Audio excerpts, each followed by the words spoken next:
post तो बन जा मारी गर्लफ्रेंड छत में करत पोस्ट तो बन जा मारी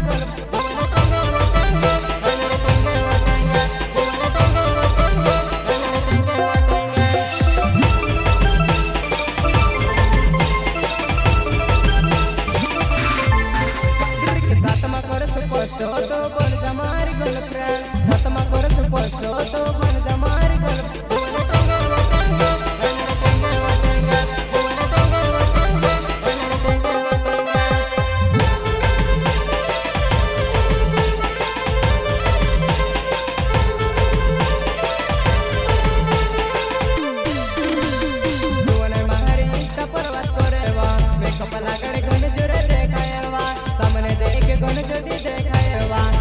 देखने में सब शर्म आवेवा सामने देखे गनु जुदी देखाएवा दुश्मन देखने में सब शर्म आवेवा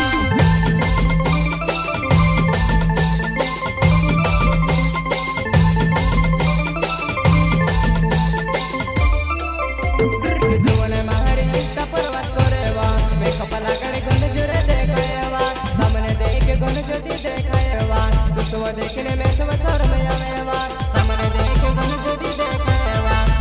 देखने में सब शर्म लगे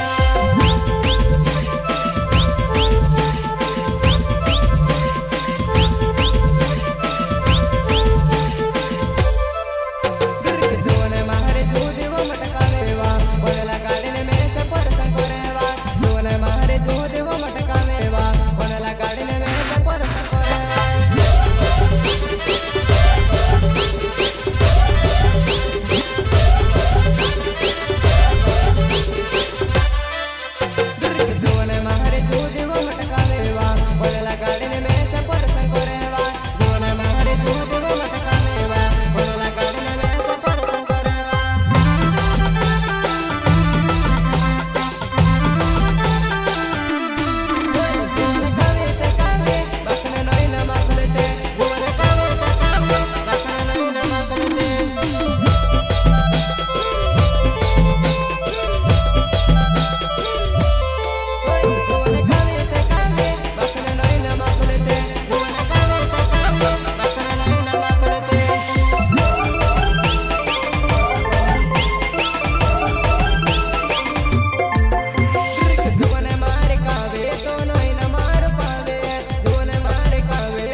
देखने पूरे वाला इने मारेवा